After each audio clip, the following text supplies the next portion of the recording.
Hello, welcome. Are you ready for Module 8? Now, we're going to talk about 3 focus areas. We'll start with the benefits of sign language. Then, we'll show you interviews of students who have hearing parents, and we'll share their experiences.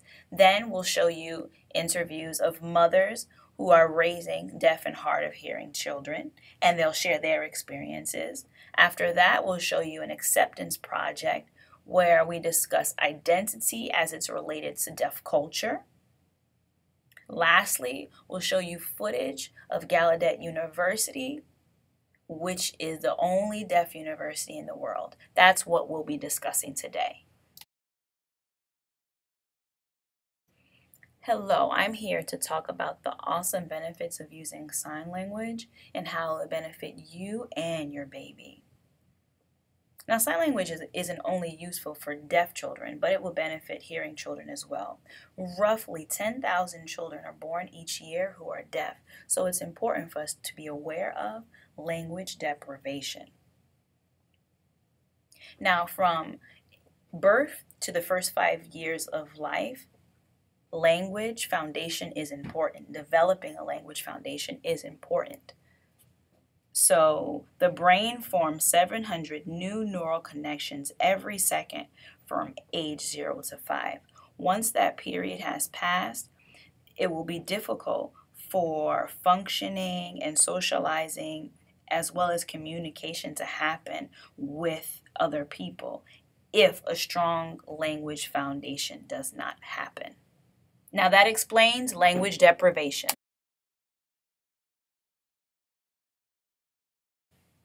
Growing up without language profoundly impacts the brain.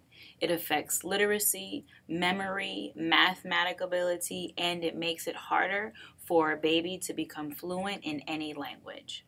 Babies cannot talk. Crying is their form of communication when they want or need something. Signing can reduce frustration, tantrums, and will benefit their social emotional development. Stimulate early learning, language skills, and wider vocabulary. Create a window into your child's mind and heart and instill confidence and security through understanding. Bilingual children have better working memories than monolingual children. In the future outcomes, studies indicate that deaf children who are exposed to signing at an early age perform better academically than those who are not because their language was not deprived. Children can start signing intentionally between 8 to 11 months old. Also, it will help you to bond with your child. Now let's begin. Hello. I'm going to teach you some ASL. A few terms that you can use often with children in relation to going outside, or if you're in the home, or if you go out to a restaurant. I'm going to give you some terms that you can use to communicate with children. Drink. Hungry. What? Want. You. Play. School. Bath. Sleep. Love. Are you thirsty? Are you hungry? Do you want to go outside and play? How is school? It's bath time. What do you want? I love you. If you want to learn ASL, don't worry. I have a good website for you to use, aslnook.com. Now, we're going to show you 6 students who are deaf and some who are hard of hearing who come from deaf and hearing families. They will share their feelings about their parents making decisions for them and how that affected them.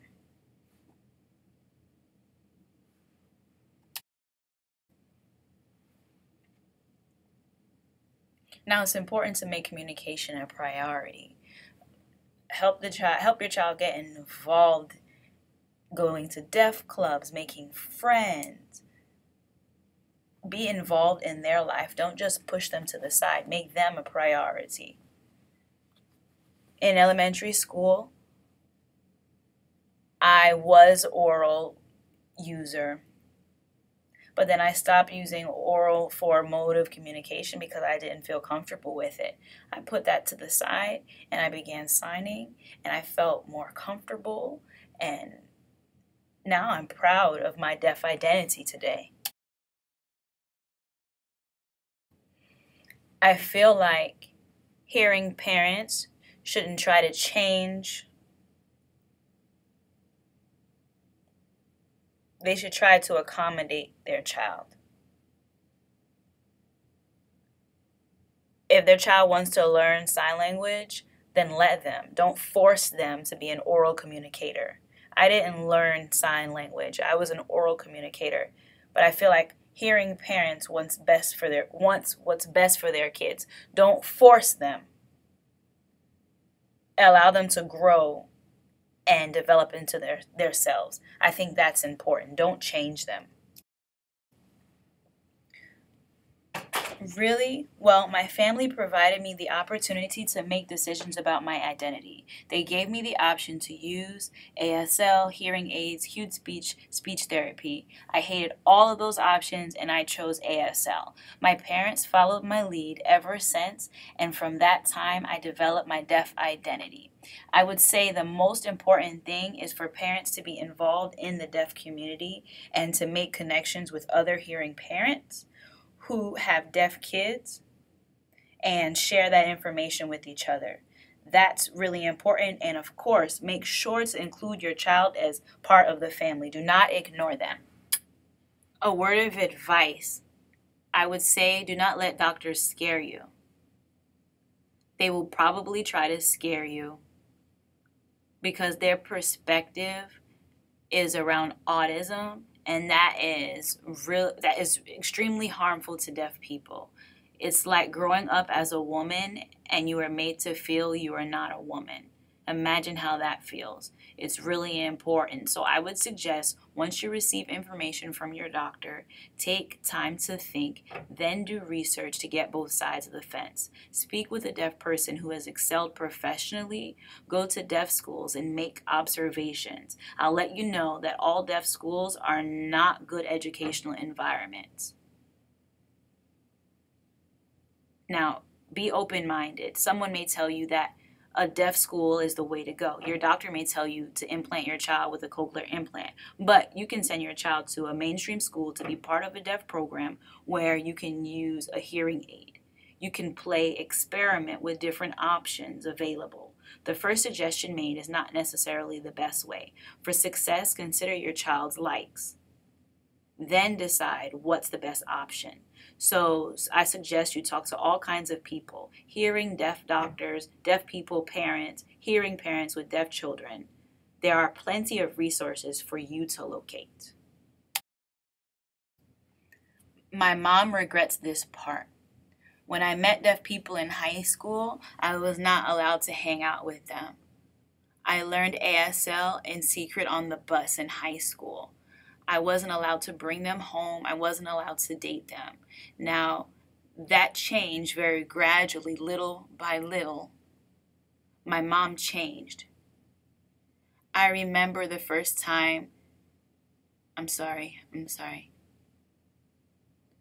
But she said the first time that she saw me really laughing, I was with a friend signing with them. One of my friends from high school. Anyway, my mom said that really impacted her. I still internalize those negative feelings. I was embarrassed to be deaf. I would never wear my hair up to expose my hearing aids. I would never wear colorful hearing aids. Oh, that was a no-no. That would have never happened. But now my mom really regrets it. It's interesting, that time my mom said, "Oh, I want to learn ASL." And I said no, because I was denied by them. I regret that now, but I was angry.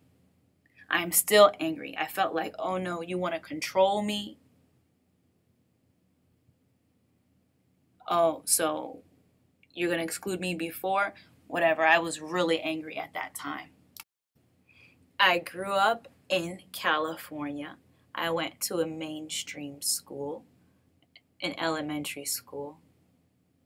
There was a small deaf program there with a total of about 10 students. I graduated from there and then I came here to Gallaudet University. I had full access at that school and I used an FM system so I could hear teachers speaking from 1 to 3. That was an oral method that was used at that school. I agreed that I would go to the school to do the oral method, but after the first week, I realized I hated it. Anyway, my family, they're all hearing, and they all use speech when talking at home. And growing up, I used speech, but for some reason, I felt it was more natural for me to use sign language. When I attended the Deaf Institute, I was fully involved in deaf culture and signing. I was living in the dorms and playing sports. I stayed involved, and that was a big part of my life. Now, my mom, like I said, everyone is hearing in my family. I was the only deaf person. My mom was the first person willing to include me in the family. She speaks Spanish. Then she learned English, and now when I was born, she learned ASL. So she can use 3 languages interchangeably. Now the point is, when I graduated from the Institute, all the children, they were involved. They had an identity, a deaf identity, and they connected with each other, and it was easier to communicate there. Next, we'll show you 2 interviews of hearing mothers, and they'll talk about their experience of raising their deaf and hard of hearing children and how they help them with making decisions. Hi, I'm going to talk about my experience with my deaf son. He's 5 years old. When we first found out he was deaf, that was very overwhelming. There were many emotions spewing. I was scared because he's the first deaf person I've met, you know? I want to connect with him, but I didn't know how I would help raise him. I'm not deaf. It was tough. The audiologist told me he failed his hearing screening.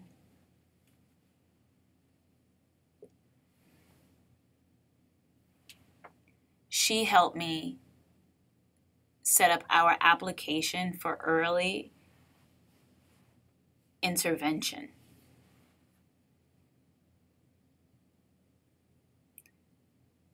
In Hawaii, we didn't have a lot of services for hearing families with deaf children. So there was a little opportunity for us to learn about the special services. In Hawaii, in the state of Hawaii, we traveled around the island trying to find families, and we introduced ourselves to hearing parents with deaf children.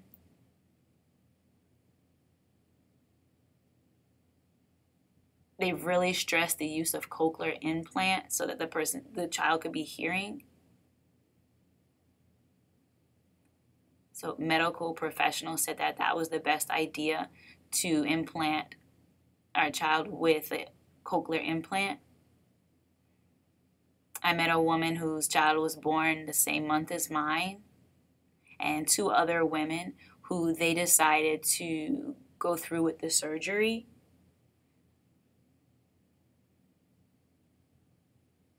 I didn't know if I was ready to let him have that surgery. So I studied, I watched videos, and I asked questions.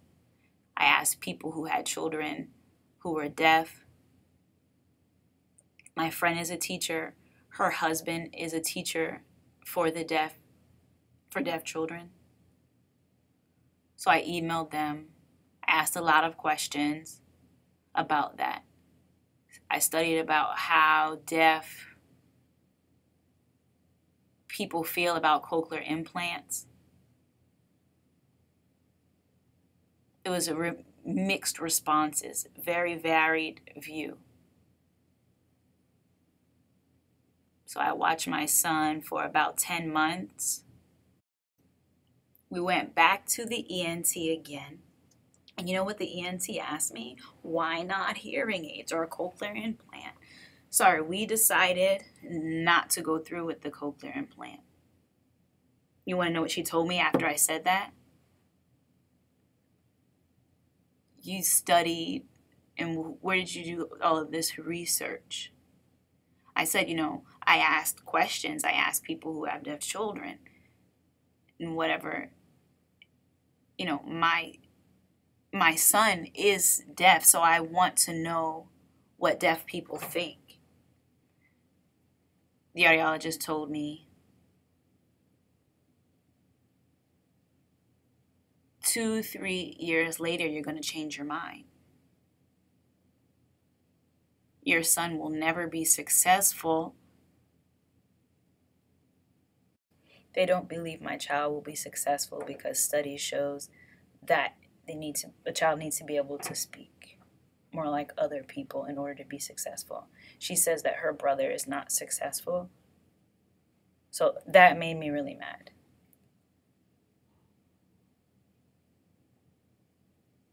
If you think that a child won't be successful later, that's your problem.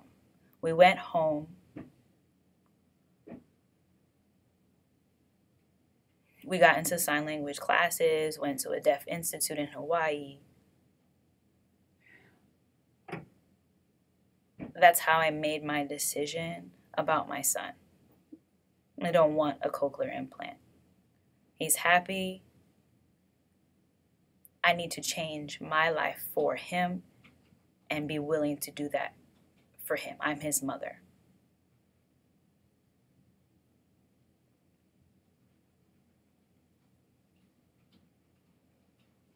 How to support him at the same time, get involved in classes, join deaf groups, get involved in events, and try to connect with deaf people. My son at 3 he dropped out of school at the Deaf Institute here in Hawaii because we wanted all ASL, but that school was an oral school. I mean, it was tough. Sign language didn't happen there. So we recognized after a year in school that his sign language began to improve, and that was his preference, to use ASL. Also with his sister who speaks 2 languages, Hawaiian and English. My experience with the education system is awful here. Hawaii doesn't have a lot of options for families with deaf children or hard of hearing. Our system is broken. There's a lot of gaps. I'm trying to get on the board to help get services.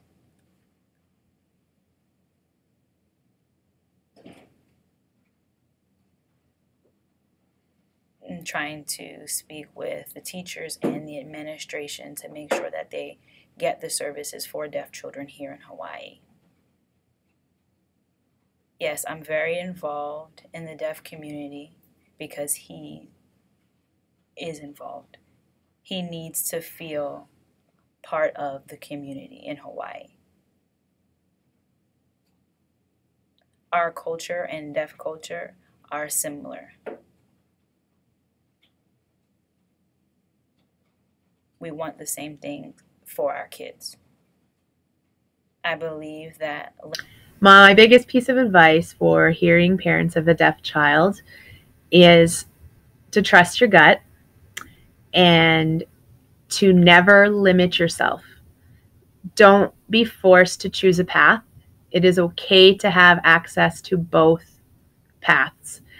We have chosen in our house to give our son access to American Sign Language, but also spoken English. So at the end of the day, he has options. He can speak if he chooses to speak. He can sign if he chooses to sign. But at the end of the day, he's been given full access to language, and that is so key. The earlier you can give a child access to language, the better. Another piece of advice, and it was the best piece of advice I was ever given, is don't let your deaf child be a deaf brat. And that means setting a bar of expectations.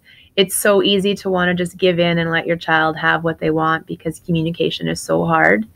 That is the worst thing you could possibly do. We very quickly learned to set our bar very high for our son, and we support and encourage him along the way. When we set our bar low, he achieves low. When we set that bar high, he achieves high.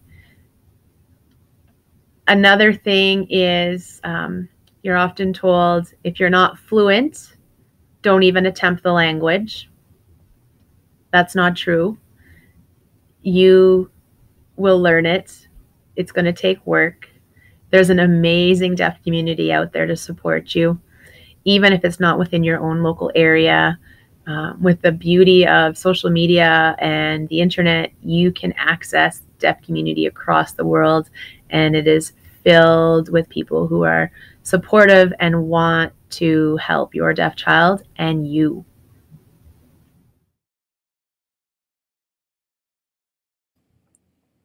Hi, my name is Leah. Hello, and I am Carrie Ann. We want to discuss the benefits of accepting your child's deaf or hard of hearing identity, what it means and how to do it. 95% of hearing families with deaf or hard of hearing children, they've never met a deaf or hard of hearing person before. So that means the family is not aware of the discrimination and oppression experienced by deaf and hard of hearing people. But we know it's frustrating that you can't understand your child's exact experiences, but you can support them into developing a healthy and positive deaf, hard of hearing identity and self-esteem.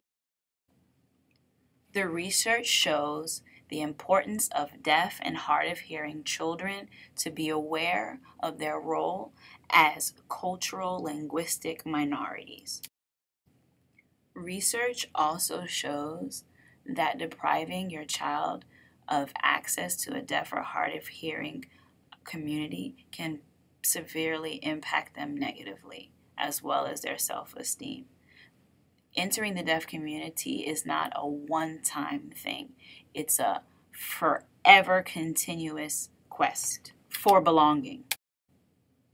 We've developed a list of 10 things you can use to support your deaf and hard of hearing child to develop a healthy and positive self-esteem. Number 1, talk to your child about their deaf identity using positive language, meaning don't use words like cochlear implant or disabled. Throw that out the window. Consider all the benefits of being deaf. We call this deaf gain. Being deaf, they are gaining language, culture, and a community. Number 2, advocate for your child when they're bullied.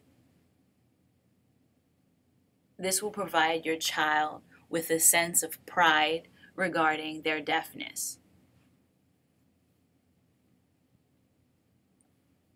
Also, that will teach them to stand up for themselves if they're ever bullied in the future.